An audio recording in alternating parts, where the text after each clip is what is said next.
Hello friend, I'm Kelsey. Welcome to Seed and Sparrow Homestead. This week I wanted to focus on comfort food.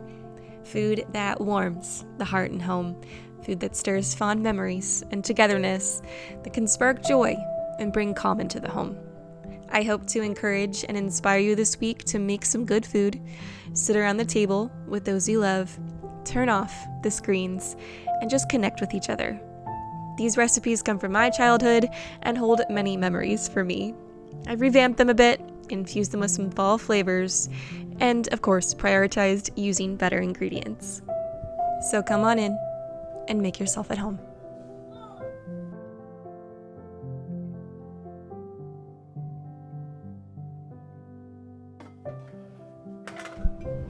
Growing up, whenever my mom would make a roast dinner, almost always we knew that we were sitting down at the table as a family to eat.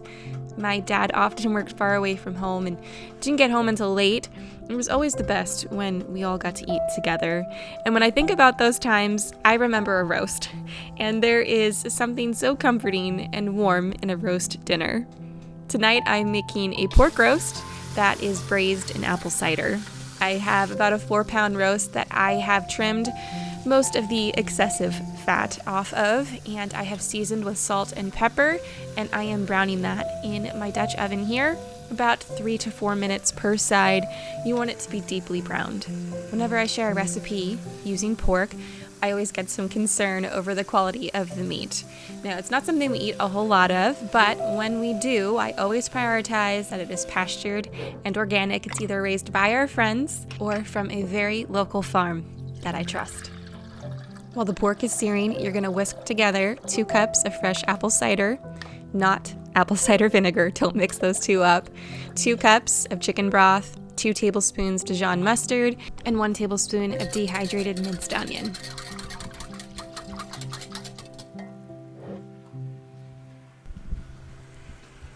You'll take that mixture and pour it over your seared pork, and then the recipe called for either some fresh rosemary or thyme. I only had dried, and it was fine.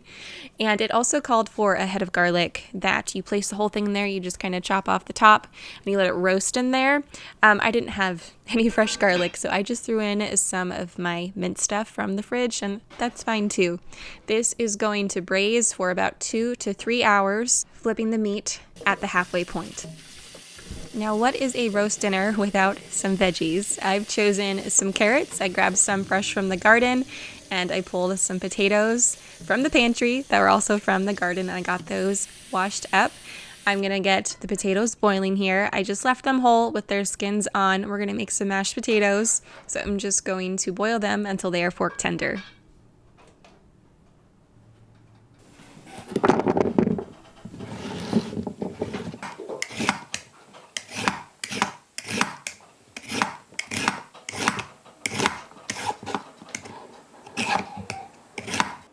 I have peeled and chopped the carrots. You can slice them into whatever shape you want. Sometimes I ask my kids, and tonight they said fries. So we have carrot fries. I'm going to transfer them to a bowl.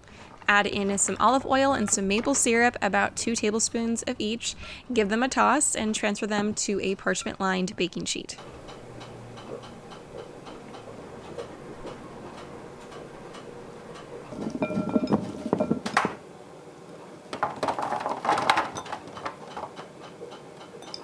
These will roast at 400 degrees for about 20 minutes or until they are fork tender. Now it's been some time, and our pork roast is just about done with its initial braising time. So I'm going to get ready some apples. I've sliced 2 Honeycrisp apples and 1 red onion. Our potatoes are also finished, so I'm going to get them drained, allow them to cool, and then I will peel them. Take your sliced apples and red onion, going to sprinkle them over the top of the roast, cover, and return to the oven for another 45 minutes. You'll then pull it from the oven and allow it to rest in its juices for another 30 minutes.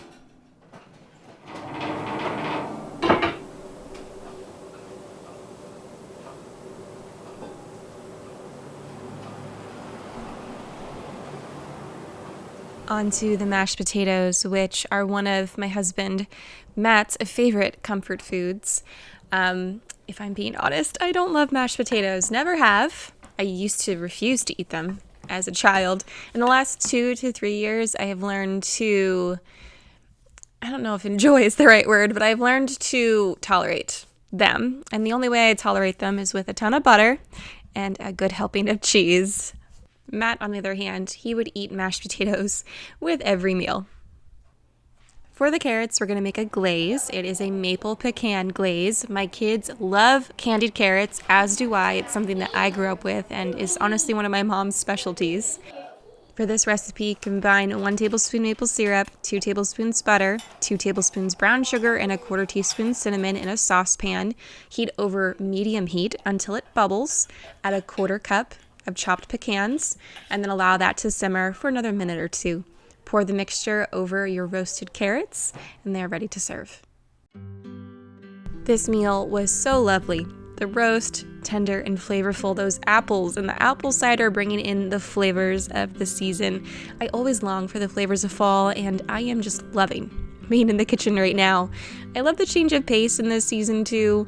We have new rhythms and new routines, and it's just exciting. We are finally getting into the groove with homeschooling. This year, my mom is Eleanor's primary teacher. I am just really busy this year, so she is helping me out. I am still doing some schoolwork with her. There have been lots of adjustments, making sure that the two of us are on the same page and she is getting what she needs from the both of us. But if there is something we are noticing she needs a little more support with and perhaps a different way of learning, we have IXL for that, and they are partnering with me for today's video. IXL is a pre-K through 12th grade online learning program focusing on the core subjects like math, social studies, science, and language arts. It aims to help every child reach their academic potential through interactive learning, encouraging joy and curiosity while doing so. Whether your child is homeschooled or goes to public school, no matter their learning style or knowledge level, there is something for everyone. Everything is organized by grade, subject, and topic, making it super easy to navigate. And I love the built-in support features like video tutorials that make it easy for even kids to understand, and the practice questions offer super detailed explanations. So if we see Eleanor needs some support with a certain subject, like right now in math, she is struggling a little bit with counting money and could use some reinforcement, and IXL makes it so easy to find. She absolutely loves the math games, and Break the Bank is a new favorite that's really helping her out right now. The interactive games, quests, and puzzles make it super fun for her to learn. She doesn't get bored, and I think she doesn't even realize that she's doing schoolwork. I love that as she practices on IXL, recommendations are made in case she needs more help in certain skills or perhaps needs more of a challenge in others, and I can track her progress and any trouble spots along the way. IXL is one of the world's most trusted learning programs, designed by experts and recommended by over 1 million teachers. And today they are offering my viewers an exclusive discount of 25% off either your first year or your first month. Family memberships start at only $7.46 a month. So if you are ready to see what IXL has to offer, be sure to check out the link down in the description box or scan the QR code here on the screen.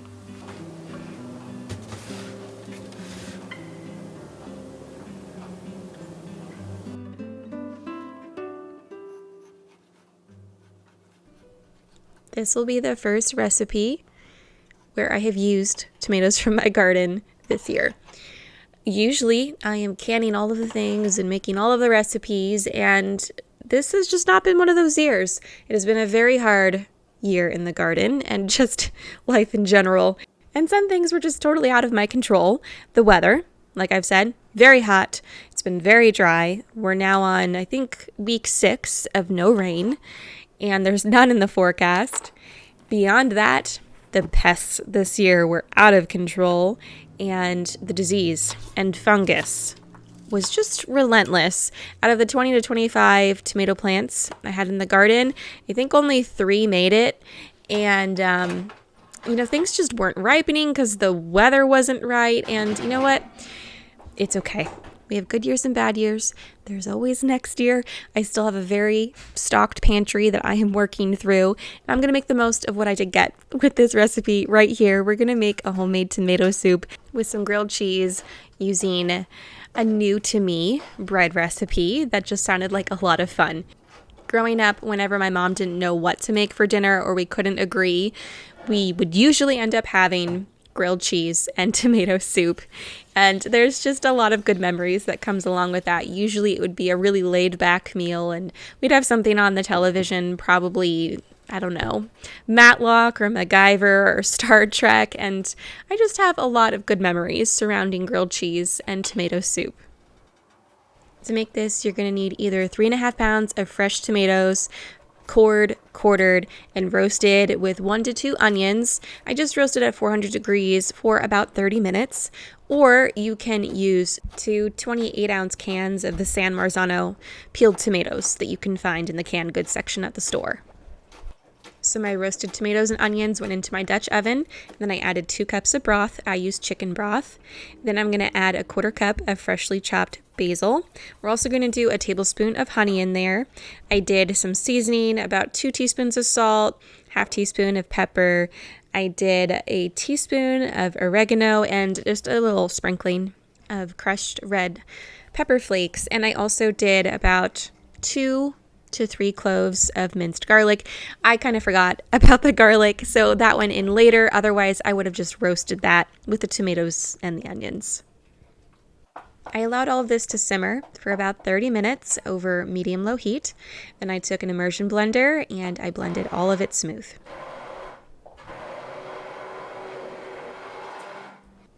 Add 1/2 to 1 cup of heavy cream, just to your liking. You can omit this if you don't love a creamy tomato soup. That's our personal favorite. Stir that together and I let it go for maybe another 10 minutes on the burner, and then it's ready to serve. This bread recipe I found while scrolling on Instagram. As always, I will link all of today's recipes down in the description, or I will write them out. So this is an everything Parmesan loaf. So it's some everything bagel seasoning with a whole bunch of Parmesan cheese in a loaf of bread, and it looked so good. So to start, you need 2 teaspoons of yeast, 1.5 cups of lukewarm water, and I also added in a teaspoon of sugar just to help activate that yeast. Allowed it to sit until it got nice and bubbly. Then you'll need 3 cups of flour leveled out, 1 teaspoon of salt, and 2 tablespoons of everything but the bagel seasoning. Mix that together. I allowed it to knead for about 5 minutes, and then you're going to cover it and let it rest for about 2 hours or until it has doubled in size. Next, you'll want to drop that dough out onto a well-floured surface. Pat it out into a rectangle. You want it to be as wide as the bread pan you are using. And then you're going to take some freshly grated Parmesan cheese. You'll need 1 cup for in the bread itself. And you're going to layer that on there and then roll it up carefully. As you get to the end of it, you're going to want to pinch the seam together.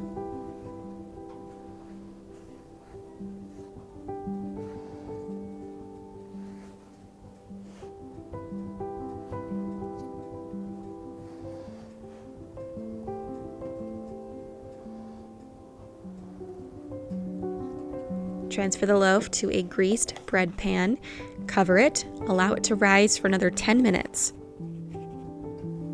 Remove the cover and brush the top of the loaf with some olive oil. Then you're going to score it down the center and add another 1/2 cup of Parmesan cheese.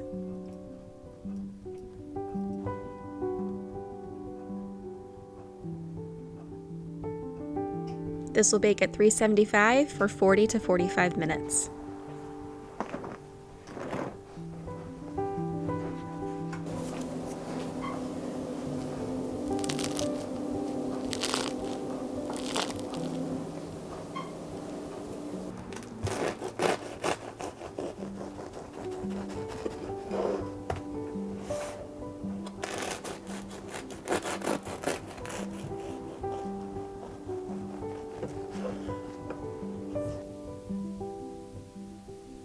Okay, I'm just assuming we all know how to make a grilled cheese, so I won't go into the details of that, but I will say, I don't know that I can go back to having a grilled cheese without this bread. It was so good. Matt and I both bit into it and our eyes just got really big. Like, wow, there's so much flavor in here. The Parmesan is just incredible when you fry it up in the pan for the grilled cheese, and that everything bagel seasoning just, it's good. dip it in that homemade tomato soup. It's like being transported back. There's so much nostalgia here. There's so much comfort and warmth. It is truly just good for the soul. Now, the next morning, I woke up sick, and so did my kids. And speaking of that, I apologize if I sound kind of stuffy and nasal. I'm still getting over it. But that called for, of course, some chicken soup. What else do you make when you're under the weather? My mom, like, as soon as we would show any signs of sickness, there would be a chicken in a pot on the stove, and there would be chicken noodle soup by, the afternoon or evening. And that's just what I do too. As soon as we don't feel good, chicken goes on the stove. Now, I'm not making chicken noodle soup. I am making a chicken stew with dumplings. And from was it my last video or the one before that, where I made my version of chicken pot pie for this region, where it's like chicken stew with really thick noodles and no crust. So many of you said that's chicken and dumplings for you. So I'm interested to see what my chicken and dumplings is for you. So let me know what you call what I'm making now, if that all made sense, if you're tracking with me here. I always think it's so interesting how food varies by region. So for this chicken stew, obviously I have put a chicken on the stove in a pot, filled it up with water. I let it go for about 4 hours until it just falls apart.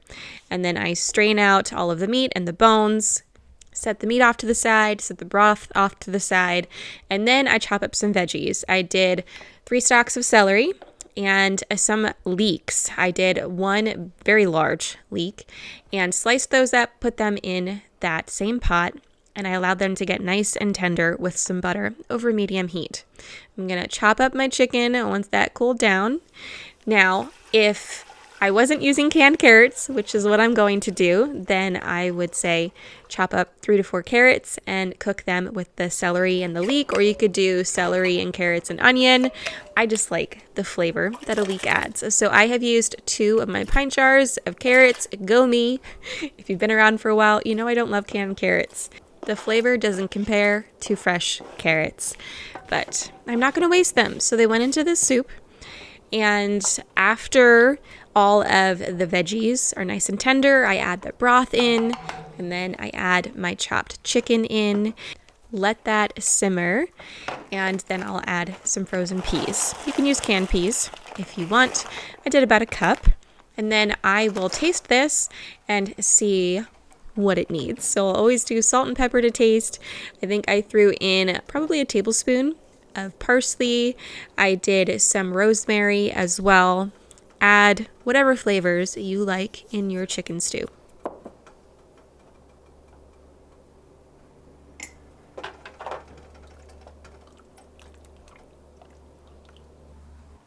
Now for the dumplings. This consists of 1.5 cups of all-purpose flour, a 1/2 cup of fine yellow cornmeal, 1 tablespoon of baking powder. You need some salt and pepper. I did a 1/2 teaspoon of salt, just a pinch of pepper, and you're also going to need 5 tablespoons of butter melted and a cup of buttermilk. Mix that together and then drop it into your boiling soup. I used an ice cream scoop. It's the perfect size. Get them all in there, cover it, allow it to simmer over low heat for about 15 to 18 minutes.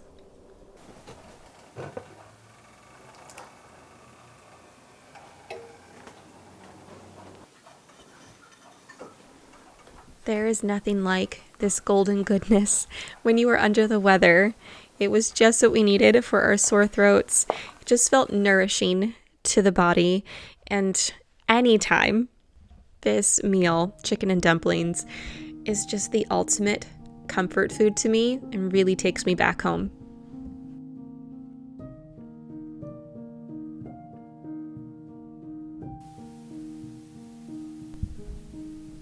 Now, I always have to include some sort of treat in my videos.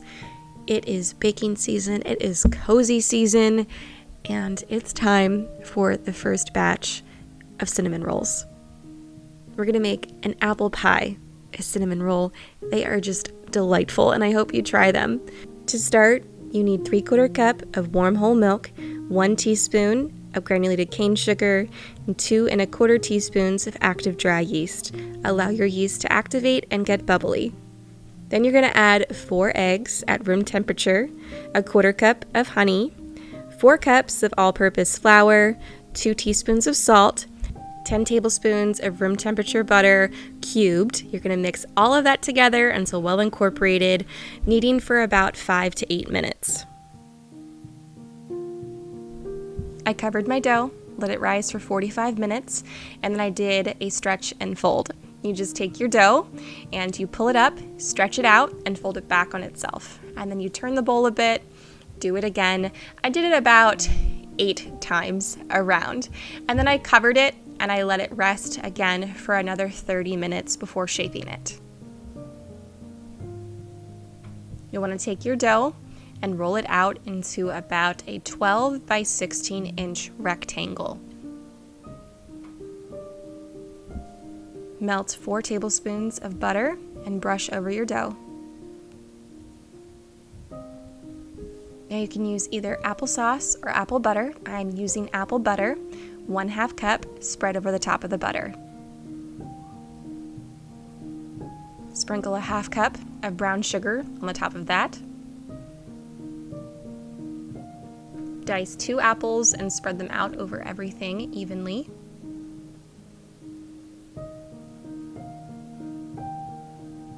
Finish off with a dusting of cinnamon. I like to slice my rolls before I roll them up. Makes it a bit easier and a bit cleaner as well.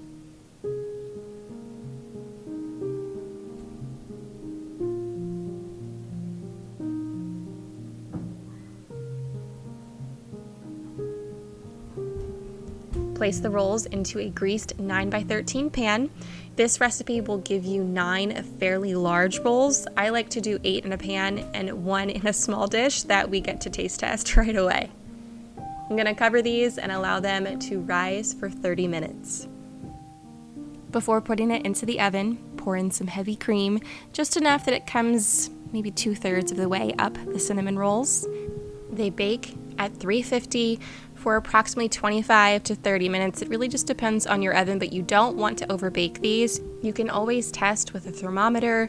They should register 190 degrees on the inside, but they will continue to bake a little bit once you remove them.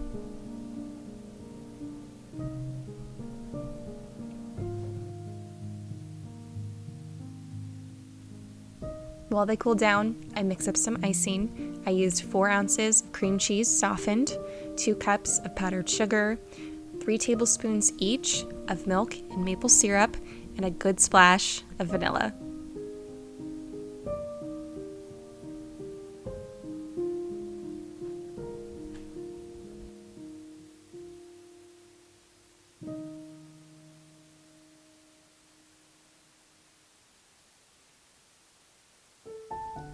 And we definitely need a coffee drink to go with those cinnamon rolls.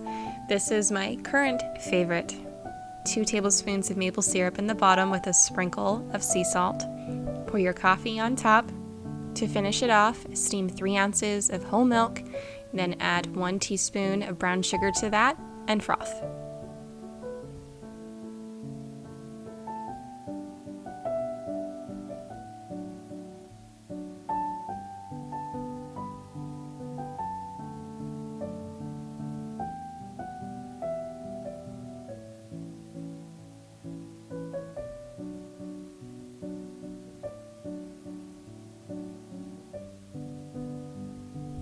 Thank you for spending some time with me in my kitchen. I hope you are inspired to make some comforting food and fill your home with warmth and enjoy some good fellowship. If you enjoyed this video, would you please give it a thumbs up and drop me an emoji in the comments. You can also find more like it here on the screen. Many blessings, my friend. Until next time, take care.